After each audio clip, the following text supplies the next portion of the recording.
Happy Friday, Miami. This is Buy, Sell, Hold Miami, a real estate podcast. I'm Peter Zalewski, a condo consultant, expert witness, founder of the Miami Condo Investing Club. Joined here by my partner, my co-host, the moderator, Daniel Hernandez. He works over at Compass Real Estate in Coconut Grove. He does single-family houses as well as condos.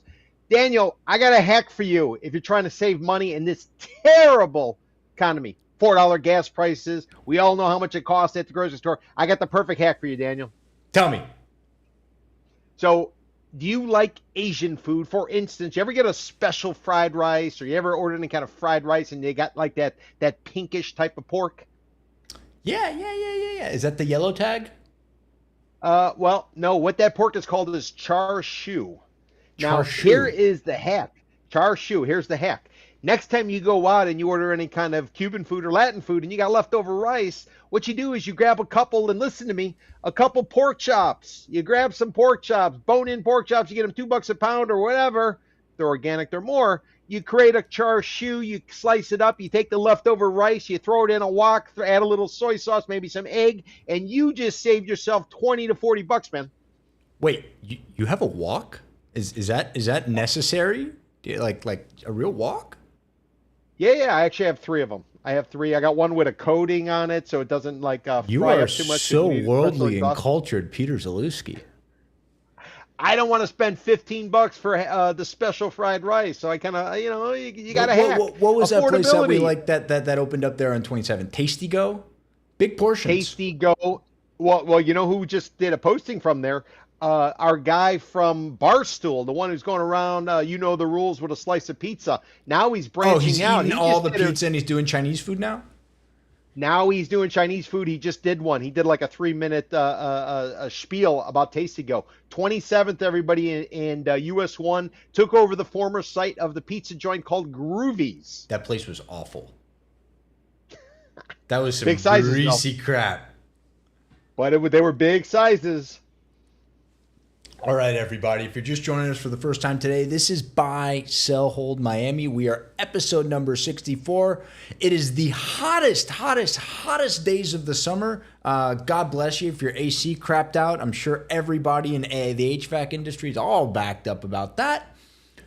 But if you're just joining us for the first time today, in the lower left-hand corner of your screen, or if you're on mobile, right there in the middle, it's what Peter and I like to call the rundown. And week after week, we throw around these stories, and they're all about South Florida real estate, or how certain things in Miami affect South Florida real estate. And at the end of each topic, we're going to buy because we agree, we sell because we disagree, or we're going to hold because, well, we don't know. We're just going to sit back and watch. Sometimes we got to get a guest on to educate us a little bit, but today you're just stuck with our ugly mugs and our yapping. And with that, Peter, I want to start off with the story you threw up this week. We're back over at the club at Brickell Bay. If you run the numbers, it's one of the highest grossing Airbnb buildings, short-term rental buildings in the city of Miami. However, some very intuitive Miami Herald reporting found that it really isn't an STR building at all. And that brings us to the rundown topic, no CU, certificate of use, which is what you need for a short-term rental building. No problem. Or is it a big problem for them, Peter? What's going on over there on Brickell Bay Drive? Well, as a theme, let me just throw out there, anybody down here in Miami or in South Florida, or maybe anyone who's come to visit, when you get on Interstate 95, there is a speed limit posted. Typically, I think it's 55 or 65, but if you're driving in that left lane and you get a police officer who doesn't have his lights on or her lights on, they get up right behind you on your ass. You simply shift over and the cop buzzes by. I would set that as the premise. Things down in South Florida, especially Miami, they are all suggested. It's kind of like a yield sign. It's suggested you sort of slow down and you check it out. So that's the premise. Let's talk about the club at Brickell Bay Drive. During the Great Recession, one of the top 3 foreclosure buildings in all the land, all of South Florida. During the Great Recession, a bunch of bank-owned condos. During the Great Recession, you had realtors with blow-up mattresses sleeping in these units because they weren't doing deals. During the Great Recession, we had porn shoots going on. We got some calls to our office, $2,000 for the day to rent the place so they could go ahead and shoot porn. Whoa, good money if you could get it. $2,000 back in 2008 was real money. real money. So the premise is, or the point is, this has always been a building with short-term rentals. Was it allowed by the city of Miami? No, it wasn't allowed. However, the condo declaration said you can rent regularly, and because of the combination of the advancement and the entrance of Airbnb or home sharing programs, just like Uber does for cars, this is what you do for housing.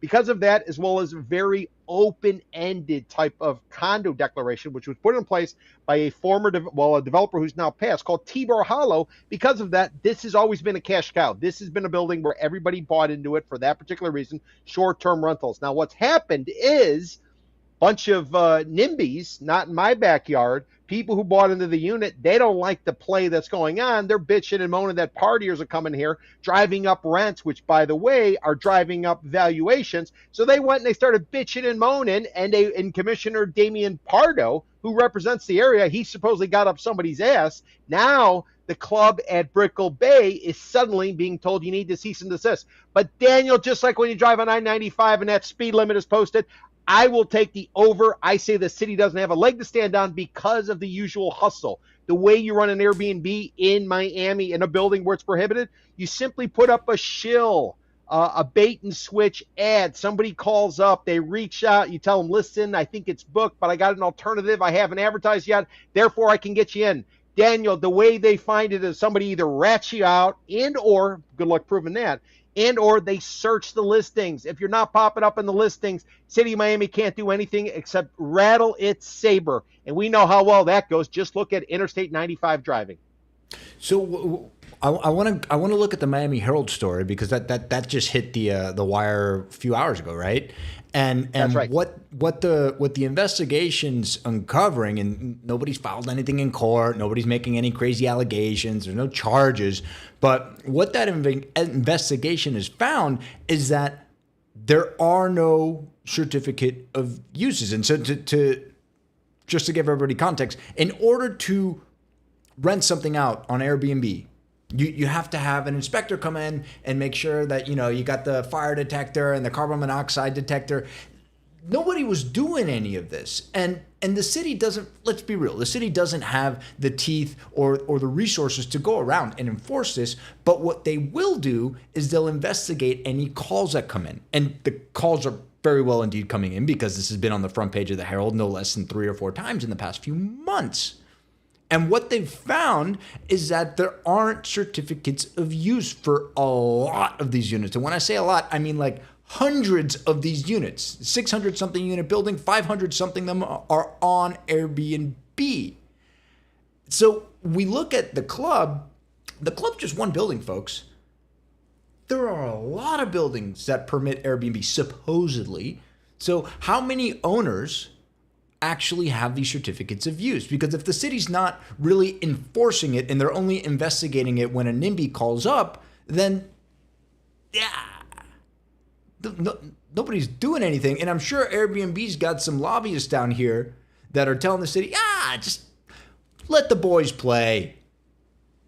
So let me remind everybody, in the state of Florida, we have no state income tax. Because we have no state income tax, how do we fill our coffers for our city, for our county, for our school board? It's based off of real estate taxes. 2% of the value goes in property taxes annually. It's divvied up by the county, the school, the city. The city wants higher prices on real estate. Therefore, they got more money in their coffers. While they might be barking about how this is not permitted, it's just like driving on I-95. This is all show. This is saber rattling. Nothing will come of it. And even if they wanted to have something come of it, that's one building. What about all the other ones? What about all the other buildings? Enough? Oh, it's not just a city thing, though, Pete. Remember, if it's a short-term rental property, you got taxes that are going up to Tallahassee, too. You have to pay going, right? But isn't it like, and I haven't done Airbnb for a while. And by the way, I did run some Airbnbs, which look at you, Peter, in another life. Well, I'm just saying, there's suggested, and then there's enforced.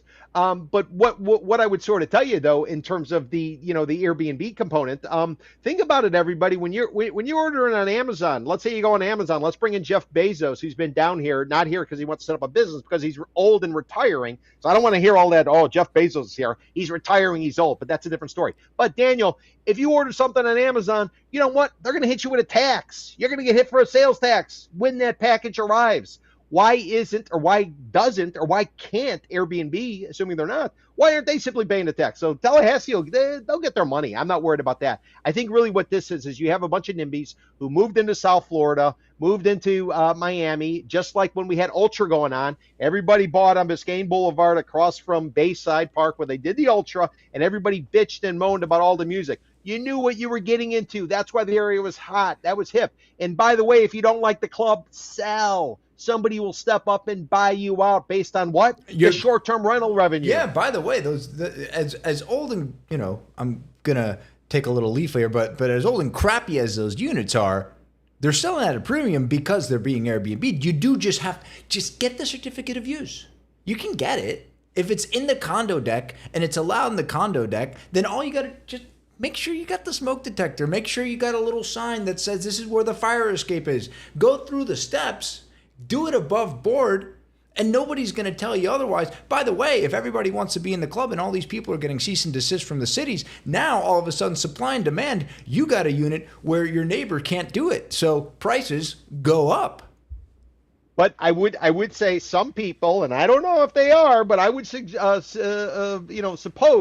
some people, they might be declaring a homestead exemption on that particular property. Can't be doing that. Primary residence. And as a result, they're capping their tax exposure. They're getting tax breaks. And if you were to go ahead and file and get this type of certification, now suddenly Tomas Regalado, the property appraiser, he's going to know. He'll pull that homestead exemption. You will revert back to what the real value is based on high rents, and it could cost you a lot more. So this is kind of the push-pull I would assume is going on here. But I think this is just a lot of barking. These are people who are annoyed. At the end of the day, nothing's coming of it, generally speaking. Even if they did, the city doesn't have enough inspectors to sig everybody at the Club of Brickell Bay when you have a bunch of other buildings all around here doing the exact same thing. Not to mention all the buildings that are being built that are being marketed as short-term rental friendly. That's right, and that's basically our future. This is what investors want. They want a return on their money. If you guys don't want renters coming through, let me give you a hint. Go to Broward County, buy into a building where it takes 2 years of ownership before you can rent it out, and then when you rent it, you got to rent it 2 years at a time. You want that? Broward County is calling your name. Otherwise, if you're here, this is what you get. Otherwise, go out to the Kendallandia. Go somewhere in the western suburbs, and you can be nice and quiet and calm and bored. No CU, no problem. Buy, sell, hold, Pete. Pound the table buy. Pound the table buy. No CU, no problem. So you don't think the city's gonna do anything about it? You know what Damian Pardo said when your so-called NIMBYs were complaining about it? He said, "Go call Help Me Howard." Damian Pardo, golf clap. I'm gonna hold. I'm leaning towards a buy on this one, but if you zoom out a little bit, let's recognize where the club is, and it's right next to Ken Billions' big money, high finance assemblage, his little utopian society of high-paid individuals. Does he really want the club and all that ruckus happening across the street from his multi-billion-dollar development? I don't know. Well, let's just sort of think about that big picture wide. If you are looking for family entertainment, you're going to Orlando. If you're looking for adult entertainment, you're coming to Miami, and you can. That's why Bezos is here, right? Well, and you can interpret that however you want. Remember, the club at Brickell Bay, it's got a history of porn shoots. It's got a history of funky stuff going on. Right down the street, you got a project called the Four Ambassadors. There was a national prostitution ring, high-end prostitution ring. I want to say the former at the Four Ambassadors, they couldn't find a nicer building than that. And the guy who was going to run for governor of the great state of New York, he got jammed up in it. And where was the spot? It was at the Four Ambassadors. People come here for the adult entertainment. And, I just don't see us reverting back to the Orlando type where we're pushing a Mickey Mouse and characters and a turkey leg. This is a place you come to party. So I think it's only an attribute. It's an amenity, if you will, for those people who are coming to visit, to give them something to do. And keep in mind, remember, President Obama, his advance team from Secret Service, when they went down before President Obama went to Cartagena in Colombia. That's why they liked him so much. A lot of them got jammed up in a little bit of a brothel situation. There were two locations. One was in Cartagena. They just thought it was a bar. The other one was in the basement, the south side of the club at Brickell Bay. There's now a barbershop there called, I think, The Spot. Just to give you guys a little bit of background. It was called Tu Candela. It has nothing to do with Club 11. Cabaret, do not call it a strip joint. Completely different. Teacher housing is the new student housing. So, Pete, we talk about all these low-income housing tax credits and these affordable housing developers going to the county to get land, get 99-year leases, 50-year leases to create workforce and affordable housing. Now, for the first time, or one of the first times, I think I saw a precedent-setting one in Brickell, and we can talk about that in a second. But for one of the first times, a 99-year lease has been signed with the public school district of Miami-Dade to build a number of workforce housing units on an elementary school site. Now, they say that the teachers will get priority for this. We talk about affordability in this town all the time, and education goes hand in hand with this because, well, you can have a school, but then you have to have teachers to work in the school. How much are the teachers getting paid? Not enough to live anywhere around where the schools are. Just look at the prices in Coconut Grove. So what they're doing down there, what is 260? That's the Goulds? The Goulds, yep. The Goulds, yeah, right. So down there on 216th, I think at Pine Villa Elementary, they merged with a Conservatory of the Arts, and they signed over a multi-acre site to Atlantic Pacific, and they're going to build workforce housing units for teachers. On the surface, and frankly, I haven't looked at it in too much detail, but on the surface, this seems like a good idea. I mean, if the school has space, if we're talking about a school that, has an acre, don't take 70% of the school to build apartment buildings. But if you have, in the Goulds, there's a lot of land, school's still going to have 10 plus acres to have their school buildings and such, and their playing fields and their basketball courts, but the teachers need somewhere to live. You can't expect a teacher to give a half-decent education if they're driving from Homestead every day. This is true, but I think the county might be going in the wrong direction here. Really? County administrators, let's just play this out. You're cutting a deal into Goulds and Atlantic Pacific. I know the guys from over there. They set it up after there was a controversy with some sort of low-income housing or workforce housing or government-funded housing scam that was going on where they were bilking bills. The company ended went sideways. Atlantic Pacific steps up. They were able to take a bunch of this year. They're doing things right. They're building right. They're actually building, Daniel, for what it's worth, in the Overtown area. They got a project over there, so these guys are all over. But here's sort of the thing, Daniel. I think the purpose of this is to go into an area that's expensive and provide county school land so you can build, so somebody who wouldn't be able to live there otherwise, think Key West and those people coming down from the Upper Keys and or Florida City. But when you're going in the Goulds, this is a situation where there's no place to live. It's not because of cost. There's simply nothing available that might be up to snuff. I would prefer, if the county's going to play this game, they go into an area, let's say Coral Way and South Miami Avenue. Let's go in there where you got the elementary school, you got some dirt. Why don't you build some housing there where it's too expensive to live on Brickell on somebody on a teacher's budget? Not the Goulds. There's simply no product out there. They're just building product rather than the cost. I think this is a stepping stone, right? They're not just going to jump straight into it and build some 400-unit teacher building in Brickell. So the precedent on this, by the way, was actually in Brickell, and they tutored it like we did this already. It was 10 units.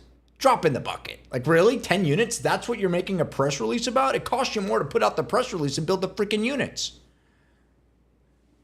This is true. I mean, Goulds, okay, let's write it off as we need to build a housing there. Call it a test case. Yeah, but it's I don't think it's the purpose of this.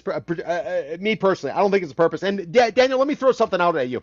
Tell So me. we're talking about Goulds. We're talking about Goulds, and it's not necessarily a very prosperous type of area. And I understand why they got to do it, and I think it's a necessity. But I was listening to WLRN today, and I was listening to the Florida Roundup. A guy called Tom Hudson. He was talking about Broward County just announced for this school year, which we just began this week, 7,000 fewer students.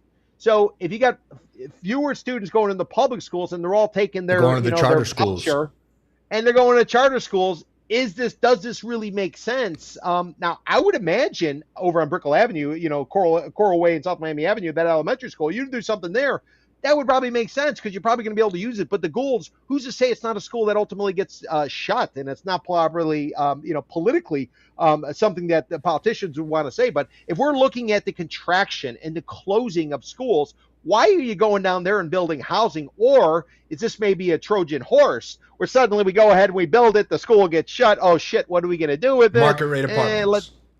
Well, I'm not saying Walgreens, but you know how Walgreens goes. They build something, and then lo and behold, they sell the dirt type of situation. So I don't know. This one to me seems a little bit unnecessary given the current times and given Mayor Cava's focus of trying to bring workforce housing to this community. It seems off the radar. So you think this is just back patting? Yeah, let's put it on the board, claim we're doing something, doesn't have a real effect. No, not really. If that market was strong enough, you'd get some landlord in there building something to make it readily available. Or Ken Billions buys out the club, turns it into teacher housing. Yeah, but how's that listen, for getting a chit with the city? Well, yeah, maybe that they let work. you move the William Jennings Bryan's house wherever you want. You can move it. Danielle Levine Cava could move into it for you. A funny story of William Jennings Bryan, the populist, the Democrat. I think he was a Democrat, wasn't he? With Daniel at the time, where Republicans. This was the 30s, okay, right? So a buddy of mine just moved over off of 22nd, and about let's call it 12th or 13th Street in Little Havana. There's a Bryan Park.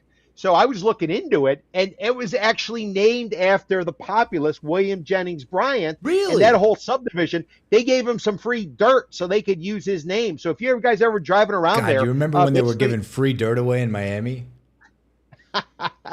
Well, when they do it now, it tends to be polluted. Old Smoky was there, just blowing. They were burning stuff. And it's all toxic. But yeah, different times. But anyways, William Jennings Bryan, I figured I would throw that out to you. So anybody looking for it, there is a park. It's a great little community just south of Cayocho, between 22nd and about 24th Avenue, if you will.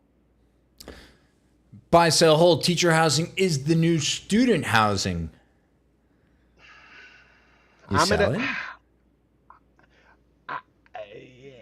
I don't think it's necessary. I think the rents are coming down. I think this is all way too late. This is after the fact. Even the rents coming down, they're still high. They're still high, but I think listen, I think we got a bifurcation in the rental market. We have those people who overpaid in 2021, 2022, 2023, when they could work from home. They didn't have to wear a mask, and Miami Beach permitted them to twerk on a police car.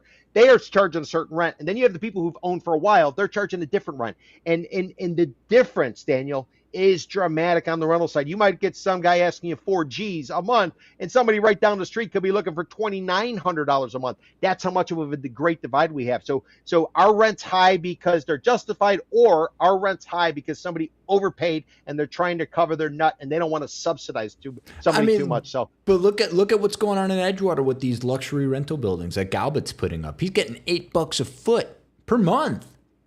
So they say. And they're rented. They're rented. So what he's doubling down. He's building more of them. He could be selling dirt like Vlad and Harvey Hernandez. Listen, this is not a shot to Russell, and I've done consulting for Russell a little bit, but I don't believe anybody's rental data.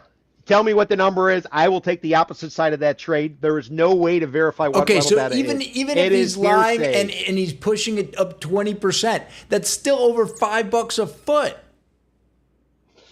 I don't know.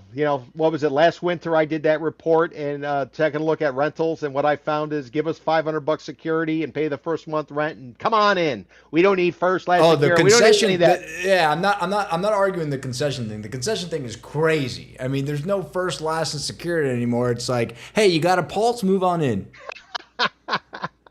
And if you could give me some cards, passes, VIP passes to go get to a certain play that's a cabaret and not a strip joint, hey, we might be able to cut you a deal. So do not look past the goodwill type of situation out there. All right. So you're a sell on this? Yeah, I would be a sell just because I think this is unnecessary. It's post facto. It's not going to have any bearing whatsoever. Personally, I'm on the larger theme of it. I'm a buy on this particular one. I would be a sell.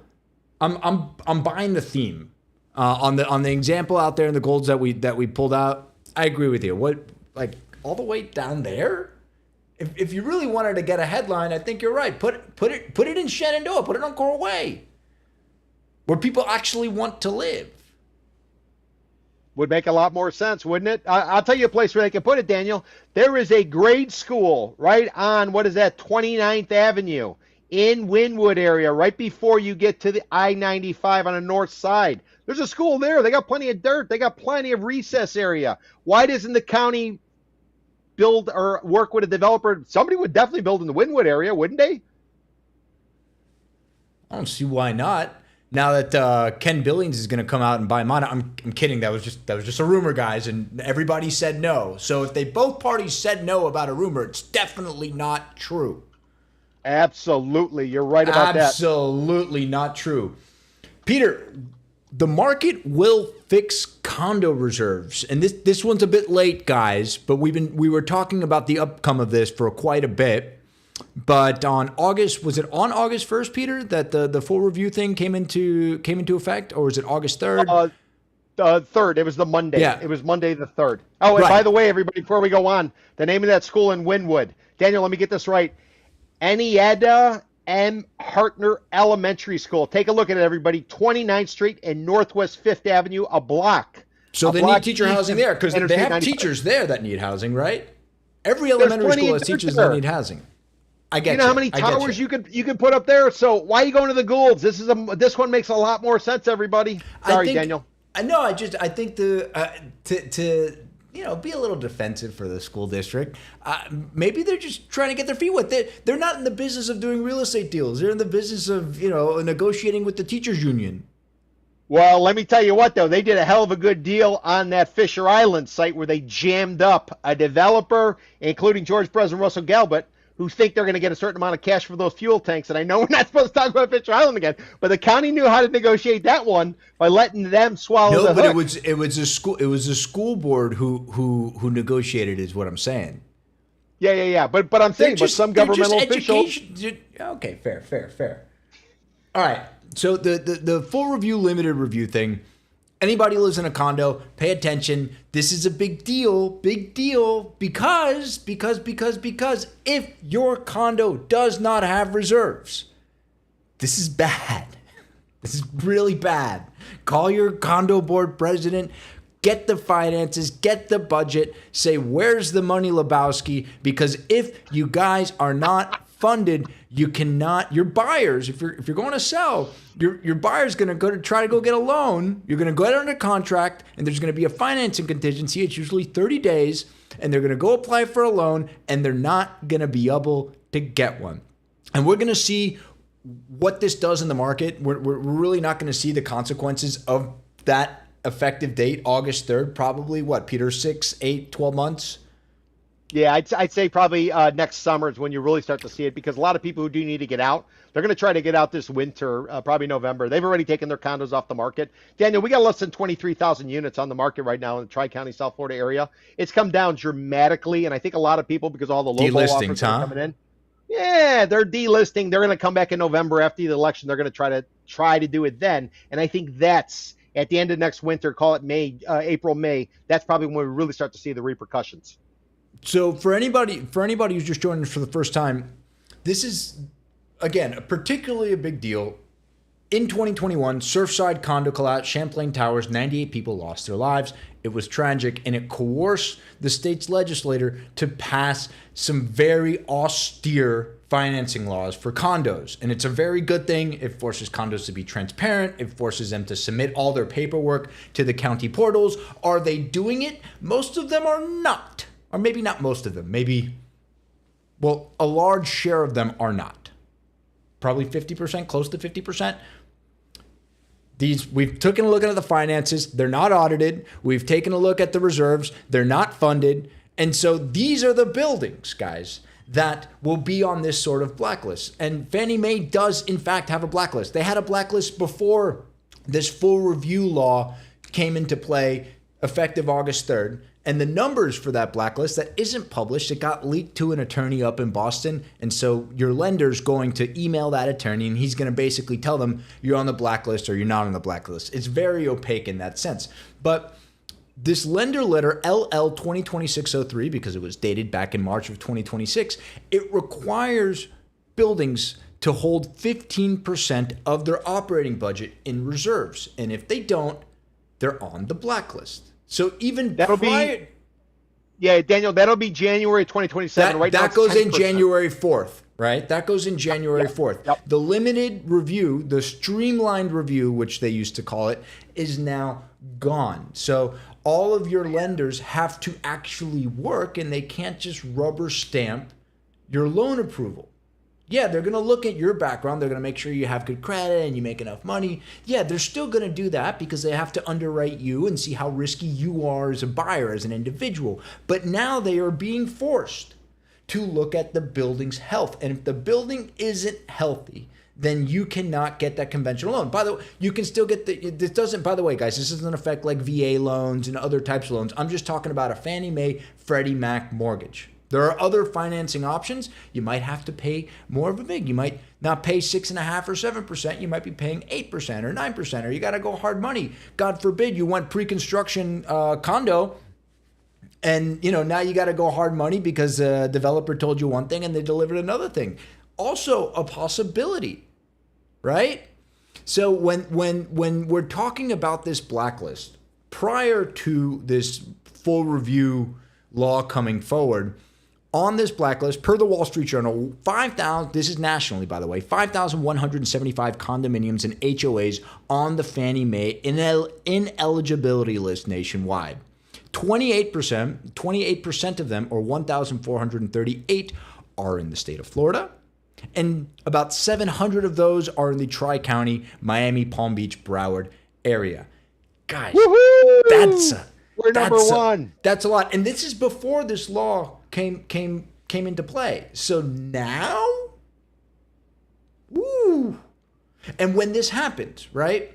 Why does this affect the pricing, folks? It's because it lowers the amount of people who can come in and buy. Yes, somebody can still offer you cash and buy it. Hey, it's like they're window shopping. Go buy a pair of shoes, just buy it.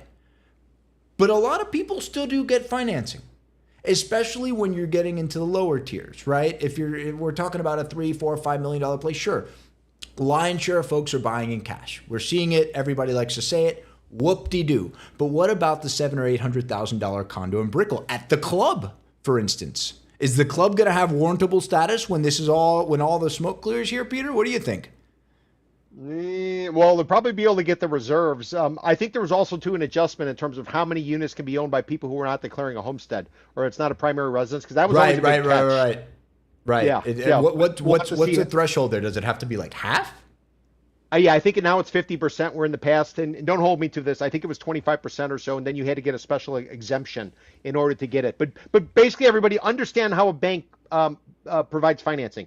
So let's say you go to a bank. You go to a bank to try to take out a mortgage. What's going to happen is the bank's going to write it up. They're going to give you an interest rate, whatever. They're going to make sure you hit certain criteria, which is what Fannie Mae is. Fannie Mae is basically, it's like, it's up there to take everything. Once the bank can put money on the street and give you a loan that meets certain criteria, they're going to turn around, they're going to sell it to Fannie Mae. Fannie Mae just collects them, and they collect them, and they collect them, almost like a warlord. They're just taking everything down as long as it meets a certain criteria. The bank's going to put a spread on it. They're going to make money off the spread in terms of what they sell to Fannie Mae. And then once the bank sells it to Fannie Mae gives them the cash. They now have more money to go out and lend again. Otherwise, the bank wouldn't, they'd have so much money and they can only lend what they do. Right, they wouldn't do it if they couldn't sell it to Fannie.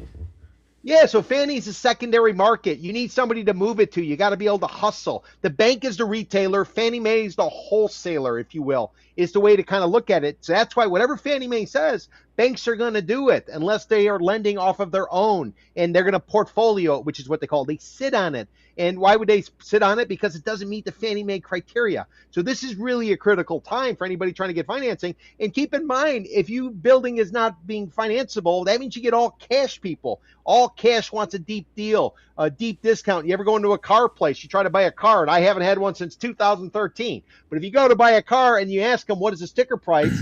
What if I pay cash? Chances are they might work with you on the pricing. So all cash or private lending means lower price. That's why buildings should make sure that they're financeable. Otherwise, everybody's taking a haircut on valuations. And 4 deals in a building, I was told by a commercial real estate agent, recalibrates the entire building. So when it was going up, that was great. You get a couple people selling the people with private financing or all cash, your prices are getting compressed. Think Tetris. I stopped the timer like halfway through this, but we're at the end of this one. The market will fix condo reserves. Buy, sell, hold, Pete. This is a pound a table buy. The government can never do anything. They deputize other industries to do the work, and the government, after the fact, they come in and they check it out. If you can't get insurance in your building and you can't get financing, basically your prices are coming down. The private sector will settle it all up, and the government will be there to hit people if they're doing something improper way after the fact. So I am a buy on this. I am a tremendous buy on it, but for a different reason. I'm happy for once. I'm happy generally throughout the day, but now, listen, we were just talking about enforcement, and we were talking about going through these condo docs as Peter and I do day in and day out. And they were supposed to have submitted all of this documentation, all of these requisite documents. Even the what was the acronym for that office up there in Tallahassee? It was a bunch of letters, really small office. The accountability reporting office that put out the milestone reports, and it was abysmal, right? So there's clearly no real enforcement on this. So they're just like the CUs with the short-term rentals, there's no real enforcement, and I don't blame them. They don't have a terrible amount of resources and investigators because everybody is doing this. But now with this, the market will enforce those rules because no owners in a building wants their values to go down. So I'm going to get my reserves up to order. We're going to do all the work necessary. I'm going to get my freaking finances audited for the first time. Daniel, I just want to add this, and what you said is dead on, and I want to just add to what you're saying. We talked last week about Citizens Insurance. Citizen is the buyer of insurance of last resort, and what Citizens is used to do is basically drive business into private insurers. Basically, keeps them busy. I have a feeling what Fannie Mae is doing is much like Citizens, much like the state of Florida, which controls Citizens, is getting people off the books.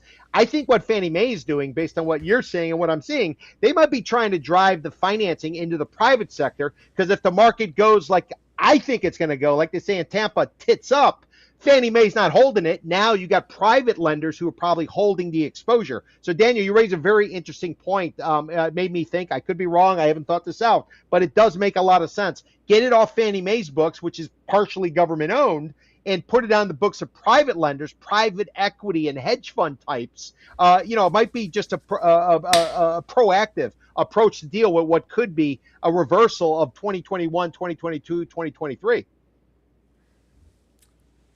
What do we say? 6, 8, 12 months? We'll talk about this on episode 120. See how it plays out. All right, Peter. Thou shalt not build a building if I don't like it, or if we don't like it. So this is a little play on the commandments, and I'm not trying to bad Bible. No. We're talking about a church that made a deal with the developer. And the building next to the church where the developer wants to build the building, they're upset. Somebody call the ambulance, Peter. Icon Brickell 2, the homeowners association, the Brickell Homeowners Association is not happy with 13th Floor and Key International for wanting to put up the Nobu, which is Robert De Niro is a equity partner in Nobu, by the way. So I already like it. I am such a fan of this Nobu. So the Icon Brickell folks, Icon Brickell 2 folks, have come out and said that they did not have ample time, and the commission did not allow them the time to provide the community input that they were supposed to have, right? And well, despite that, the city commission 4-0 or 5-0, I believe, said, "Hey, Urban Development Review Board, they voted on that too. Nobu's going up." By the way, it was the same day that they approved the Lily, which is Vladislav Dornin's building in Edgewater. They gave him the thumbs up. So the background of this deal, and this is just for everybody watching from home, I know Peter knows all about this. First Presbyterian Church over there on Brickell Avenue made a deal, what was that, back in 2021, I believe? Sometime in and around the pandemic era, yeah. The real deal puts a valuation of $240 million on it, and when you dig into it, they actually only received $48 million in cash. The other piece of it, Peter, very smart by whoever did this deal on the side of the church, is a rev share agreement with the developer for 15% of condo sales, amongst some other things. And this is on a basis, this is when they were doing their math in 2021. God knows how much higher the valuations have gotten in these pre-construction sales. So that $240 million is probably much, much more. It probably is much, much more. And, it's interesting. Commissioner Pardo's coming up again. We were talking about the club at Brickell Bay. Commissioner Pardo comes up. Now we're talking about this was during Ken Russell's reign, I think, when this first came up, right? When the sale happened. Was that yes. Ken Russell? Yeah, I think it was Ken Russell. But the point is the commissioner's involved in here. Listen, there's one word to describe this situation. The S word. You know what that S word is? This is a shakedown. Icon Brickell knows they got nothing coming their way. If it's their own fault, if they didn't notice a public notice, they're shaking down a developer. They want to make sure that they fix up that Brickell Park where the mausoleum for the Brickell family is, even though there's no bodies in there. They want something going up on that park, which is basically the buffer between Brickell, Icon Brickell, as well as the site of the church. This is just a shakedown. There's nothing more. I'm sure other condo associations, they ought to be stepping up as well and shaking down this developer. If he's in or she's in so cheap on the dirt, and you got old man, what'd you say, De Niro involved, and Nobu, the sushi chef, involved, shake them down, get your hand out, ask everybody for something. That's all this is. Settlement will be paid out. They'll go away. I'm sure Commissioner Pardo probably. I don't think they have anything. They don't have a leg to stand on. They're just complaining. You can make them go away. Process. Yeah, they can jam up the process a little bit, but it's a speed bump. The building's getting built. Well, you don't know about the timing, though. The timing is the only issue. This ain't the addition with two roads. But is it the Mercedes-Benz? Nah. Mercedes. I don't think Sofer has deep enough pockets to bail out both Stern and these guys. No, I think these guys are okay. No. But I'm not saying them. I'm saying in terms of timing. There's always the plan, and then there's the execution. The execution is a critical part. Everybody can be a visionary, but can you actually execute it? And that's the part that I would sort of. Well, I don't. We're gonna talk about this on the next segment, but I don't think there's enough land there for them to take some money off the table. So it's a fairly small lot, relatively speaking. No. Yeah. It is small, but it's critically located. Anybody doesn't know where it is? It's effectively about 6.5 street between 6th and 7th on Brickell Avenue. It's going to be on the east side. It is just immediately south of the Brickell Park where the mausoleum is, or at least the structure, and immediately north of where you're going to have the old Barnett Bank building. That's a shout out for all the old timers. Remember Barnett Bank? There we go. It's right there. Yep, there you go.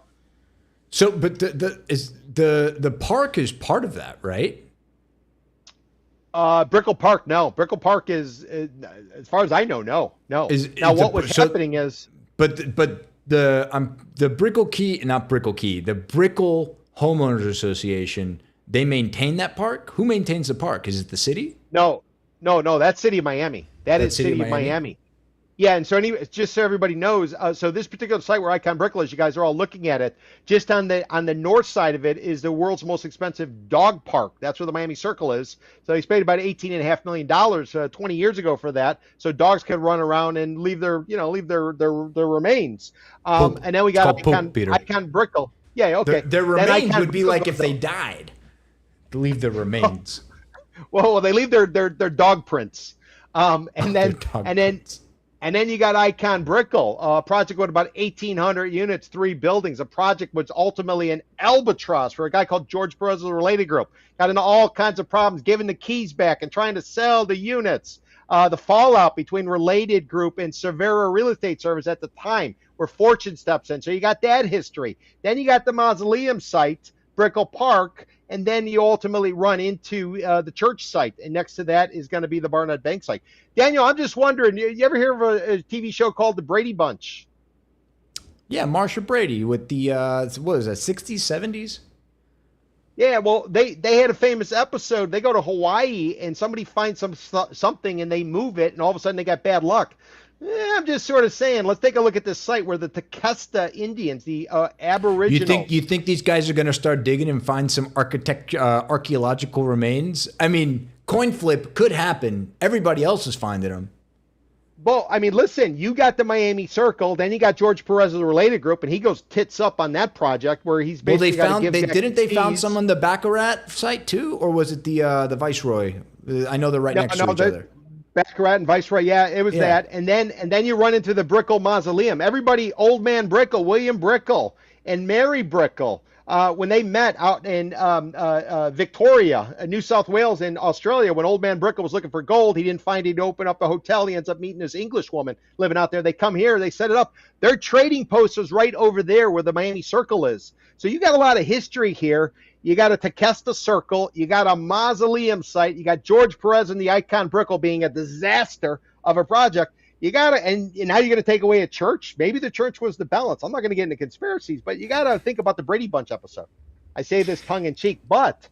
But and I gotta point out that this is the whole developers going to church thing. This isn't a first time thing. There's churches all over town who have taken cash to get the hell out of the way. I think we talked about this recently. PMG with the Methodist Church that they moved and they relocated them into a high rise. They put them in the Elser. Sam Nazarian with the HQ residences, the St. Francis, that Brazilian Catholic church over there on Biscayne, and what is that, like 27th, 28th? Yep. I don't. Are they moving that church, or are they letting them stay there? Ooh, good question. I don't know. I should be more religious oriented. It's Nazarian and Black Salmon, right? That's the name of the other guys involved in that. Trinity Episcopal and Key International, they were another one. And this is funny because it was Key International.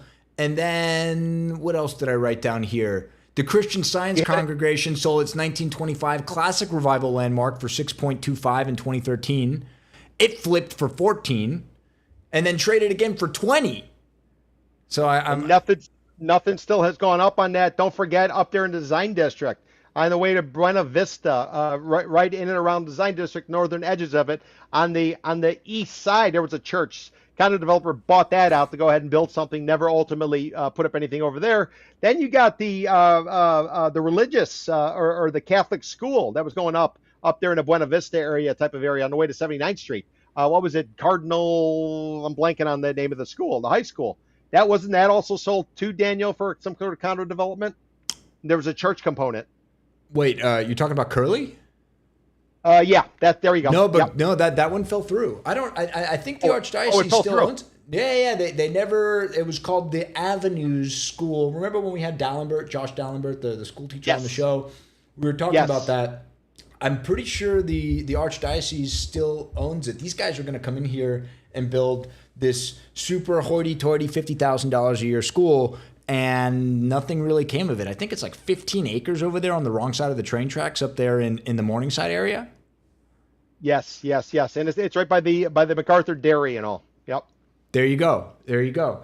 So thou shalt not build a building if we don't like it. Sorry guys, I'm a sell. you can not like it and complain until you're blue in the face, but it's getting built. I'm not going to apologize for our commission. I will never apologize for our commission. Should they have allowed you to spread the good word in a commission meeting and complain about it? Yeah, they didn't let you do that. You can go do it. They're going to build the building. Sorry, Icon, your views are gone. Not really. They still have. By the way, I need to say, Related did a good job despite everything in that building. I mean, the kitchen. Look, you go into one of those units. They still look pretty nice. Well, is the pool fixed yet, or are they working on that again? That pool's been under construction since he was in the boardroom with those bankers. Listen, idealistically, I love that headline. If that headline were true and I had my choice, you know what building I would kill? The Trump Presidential Library, where the state of Florida railroad Miami-Dade County. But that's a different conversation. You know, Daniel. Okay, go. What are you on this? I'm following your lead. I'm a pound the table sell. Sorry, everybody. You want to live in the game. You got to put up with it. Otherwise, go to Kendallandia. Go for the calm cul-de-sac where you're bored out of your mind. Witkoff pulled a construction loan on the Miami Arena site. Timing? That's a good thing. Yeah. Very good for him. I'm glad they finally underwrote it with some value. Good. That's good for him. He's very busy. Well, maybe it's based off the sales of Adam Newman's Flow House. Maybe the sales are so strong that Mr. Witkoff, in between negotiating all kind of peace deals, especially the Iranian one, maybe he's got time now. All right, last one of the day, guys, and then you get to go home or crack open a beer or scotch, vodka, whatever floats your boat. Sell the dirt, fix the bases. So this is kind of a twofer. There's some news that's been coming out about developers, and this is, by the way, nothing new, but it's taking money off the table. So you buy a piece of dirt, say it was 5 years ago, say it was 10 years ago, you build a thing, and then you didn't use all the dirt that you bought, so you sell the dirt. But over the last 5 or 10 years here, dirt has appreciated a lot, like a lot. And so we're going to talk about two stories. The first one is over here with our boy, Harvey Hernandez. He bought this development site, this yellow one here. The standard and the lofty are going up right now. You got a short-term rental and then a standard branded residence is going up behind that. And then on that unbuilt portion right there on the river, by the way, he purchased this whole thing for about $50 million. He sold that last parcel, so it's actually going to be 3 buildings. He sold the last parcel, the 300 feet of frontage right there on the river, to a gentleman by the name of Jay Roberts and his European partners. Peter, they're Dutch. Versluis. I don't know if I'm pronouncing that right. They're Dutch. And they've come in here and they're going to build it instead. So Harvey, congratulations. He took practically every dollar he put into this off the table. And, well, maybe he needed his partners. He needed to capitalize his partners because you know who his partners that came in on this were, right? Wasn't that Rosso and No, Rosso did the standard up in Midtown. He did a good job. So golf clap to Rosso. Let me tell you, 2 roads came in. Oh, nice. So are 2 roads having money issues and they got Harvey to sell this? I don't know what's going on. I don't want to speculate too much, but I can point out objectively that Harvey and his partners are taking money off the table and they're selling this to Jay Roberts. Jay Roberts wants to put up a luxury condo tower because he's a developer. That's what he does. I thought that's what Newgard and 2 Roads did, but maybe the money was just too attractive. So effectively, their cost basis on the lofty and standard pedestal are, well, nothing. Yeah, Daniel, what do I always say? You got to do 3 projects. You got to get run through the ringer before you actually have street cred in this town. Harvey Hernandez, he's had some good times. He's got his ass handed to him a bunch of different times. For what it's worth, he's the guy who put up the tower that Ken Billions went in and bought out each individual unit right next to where Ken Billions is buying Old Man Jackson's house. So Harvey's been through the ringer. He knows what happens when the market goes sideways and things go sideways. So, I give him credit for paying attention to that. Jay Roberts, I don't know what he's built, if anything, if ever. And I know he talks a lot on Instagram. We should have him on the show. Yeah, no, it's not a shot at him, but if you haven't done three deals, whatever, and Dutch developers, we have a long history of Dutch developers down here Do in we? South Florida. Teach me Oh something. yeah, yeah. No, it is so extensive. Listen, the Dutch are traders. They're traders. If they're going in, it's probably Not some like sort of Judas. situation where the Not stab me in the back. no. I'm not like At two Dutchmen? No, the Dutch are very, very, very good business Traders people. with the DERS. Traders. Yeah, TRADERS. Shell. Yes, Shell. yes, Yeah, yes, yes. Shell. The old Yes. petroleum company. They started off as shell traders, if you were to believe it. I mean, sometimes they do well, and sometimes they get rid of a place called Manhattan. So they can go both ways. That was for the was a Dutch. bad deal. I mean, at the time. Listen, What was the cost basis on the island of Manhattan? Yeah, I don't remember. I do not remember it was. But the point is, these people they're not putting anything up. You don't have any street cred. How the hell are you going to go to the marketplace with mortgage rates coming in at 6.7%? How are you going to go to the marketplace and get financing to build a tower when you got no track record down here? It's not happening. It's probably just it's gonna be a placeholder. They're gonna hold on to the dirt. It's a nice piece of waterfront dirt. They'll ride it out. When the time is appropriate, they'll probably just exit it. But shout out to Harvey for understanding. Harvey. 100-year anniversary. And Harvey, you took a couple lumps along the way. But 100-year anniversary of the great Florida land boom and bust. Everybody came to an end next month, 100 years ago, September the 18th. 1926, great Miami hurricane comes rolling through, kills the market. It had already slowed down back in January of 1926, and then it was all over. And what was the lesson learned from Addison Miser, who came up with the Spanish Mediterranean revival style architecture we all love down here in South Florida, did a lot of stuff in Palm Beach County, built Boca Raton. What about George Merrick, old man Merrick from Coral Gables? What about Carl Fisher, the guy in which they named the island after, traded it for a boat? What about Miami Beach? Nice What we learned boat. from all three of them? They doubled down. They didn't take their chips off the table. And Harvey, shout out to you. You took your chips off the table. And Mr. Roberts and the Dutch, good luck. But history is against you on this one, is what I would say. He isn't the only one who's taking chips off the table. I'm going to fly us over here to Edgewater, and we're looking at Vlad, the Missoni. You see that nice tall tower right there. Well, this was actually supposed to be part of a multi-phase project, being the Missoni being phase one. And about 10 years ago, he did what at the time was a big daddy deal, $54 million. He got together with the Jesuits. And you see that purple and blue highlighted area there. That was a seminary and classrooms and a rectory, and they would hang out and talk about the Bible and just live there and educate, and it was great. I mean, talk about a nice little retreat there on the bay for these guys. And then Vlad comes in, offers him $54 million. Who can say no to $54 million? Puts up the Missoni. All the meanwhile, land is appreciating. It's appreciating. It's getting very, very expensive. And so Vlad says, I'm going to take some chips off the table. And in June, he sold that blue piece there to none other than Mr. Kushner and Companies. But this is the interesting part. So he retains the purple, which is going to be Lily. He just announced the sales of that project going up.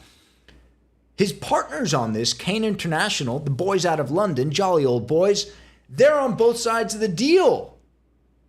They're on both sides of the deal, Pete. They were Vlad's partner here and their Kushner's partner on the sale. Vlad took $43 million off the table selling the blue parcel, the blue assemblage, to Kushner Companies and his partners, Kane International, effectively making his cost basis for that half-acre purple piece where Lily's going to go up about $10 million. In today's dollars, you cannot find a half an acre on the bay for $10 million. So kudos to you, Mr. Vladislav Dornin. Oh, boy, what a lot to talk about here. So, you're not a fan of Vlad? No. I mean, listen, Vlad's got street cred now. For the longest time, he was getting his ass handed to him. The Missoni Bahia was a disaster. You could say he did well. It wasn't. The Una, oh my God, how late were you on that project? What kind of flooding problems? Okay, maybe it works out. You had the office tower going up right where the Gecko is, the restaurant with Bad Bunny. You 830. got that office tower. Yeah, you took it, you bought it from Most what was the expensive office Renzies. lease in Miami. 250 a foot. Peter Thiel, Pedro. He shares your name. That was the Renzi project, the Renzi brothers out of Venezuela till they did what they did. That was their site. Vlad, you've had a tough run, just like Harvey Hernandez had a tough run. You've gotten your ass handed to you. You're getting ripped. You're trying to do the Amman over at the remind me, Oversight. Daniel, the Faina over there by Faina, old man Faina. He was doing a bunch of stuff. He went back to Argentina. They called him back to build a project on the north bank of the Miami River, going from the Atlantic Ocean to the river. So, Vlad, you've stuck it out. You have street cred in my book. You hit the 3 project minimum, which is going to be the Una, the Masoni, and the office tower, 830 or whatever it's called. So Yeah. he's legit. But let me just remind everybody, during the course of the pandemic, there was a situation where Vlad had a lot of chips and a lot of things in the air. And at the moment, he brought in an equity partner, if memory serves me correct, in Kane International. So Kane got involved here suddenly. I mean, Vlad's a billionaire. He's an oligarch. Miami Wall Street Journal, he says he doesn't want to be called an oligarch. But Vlad's able to kind of do things. But somehow he brings in an equity partner. Interesting. And now with this dollar amount and Kane's involved with it, I'm wondering if we're maybe not just settling up some of the cash was out there before. And I'm just speculating. Maybe. I got no reason to believe anything, but you got to remember when Vlad brought in these people, and he is an oligarch, even though he doesn't want to be called one, he's the one behind the Amman hotel brand. There was a Wall Street Journal story about all of this type of stuff. So, I don't know if maybe Vlad wanted to do it, or maybe he's settling up and just trying to shore up his situation. Maybe he's learned after developing 3 times. But if he has learned, why in the hell did he go in for $520 million for a piece of dirt? I don't know what his stake in that is. But the Okra equity guys objectively paid a lot of money for that site. They bought a cap rate and they bought a multifamily building and an office building. We're talking about the $520 million 2-parcel assemblage over there next to Ken Billions, opposite of the Mark. Why did they invite Vlad in? Probably because these guys are in their 30s and they don't know what the hell to do to sell luxury. And Vlad's the chairman of Amman. It seems like a match made in heaven. I'm not saying it's not. 3 deals. He's got the 3 deals. He's got the deals. I think Vlad also leases space from those Okra equity guys over in Wingwood. Yeah, no, kudos for Vlad. Again, take chips off the table, everybody. That was a lesson learned from the 1920s Florida land boom. The developers like Carl Fisher, George Merrick, Addison Meisner, who kept rolling the dice. They all went tits up, as they say in Tampa. George Merrick, everybody, for what it's worth, he ended up the postmaster. This guy built Coral Gables. They got a statue. Hey, they good government bennies. He got investigated by the SEC for shenanigans. Carl Fisher, tits up. Addison Meisner, the only thing we remember about him now is his monkey that's buried up in Palm Beach Island called Johnny Brown. All right, Pete. Sell the dirt, fix the bases, buy, sell, hold. Pound the table. Shout out to these people who understand history. They're taking their money off the table, and good luck to the guys who are coming in now with fresh cash. I gotta give credit where credit is due. Good job, guys. Congratulations. I gotta say it again. $10 million basis for half an acre on the bay in 2026. That's Narnia. That doesn't exist. Now, I don't know what Kushner and Kane plan to do with that other site. Maybe if just to make Peter squirm, they'll put up multifamily. I think they should. Ultra luxury multifamily. Put the Trump Presidential Library there. Come on. Why, it's a perfect fit. It's not big enough. It doesn't piss off Dr. Marvin Dunn enough. All right, folks. But let's see though, these guys are right by taking it off the table. And Daniel, just because I know we got to shut it down, but let's think about the people who are buying this dirt in order to build. What has Kirshner built down here? He built he's got a rental tower that went up on the old Indian joint, Bengal Indian restaurant on 18th and 19th in Biscayne Boulevard. I don't know what else they did. Maybe some rentals here and there.